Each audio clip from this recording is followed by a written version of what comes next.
In this video, I will show you how to leverage the power of Claude and Google Docs to transform your messy meeting notes into professional summaries. We have all been there, staring at a screen full of scattered thoughts and rapid-fire ideas, wondering how to turn them into something useful.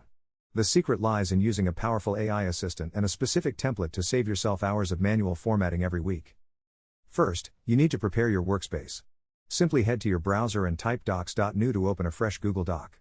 Make sure to title it immediately with the meeting name and the current date so you can find it easily later. Now, navigate over to Claude and get ready to use a specialized prompt.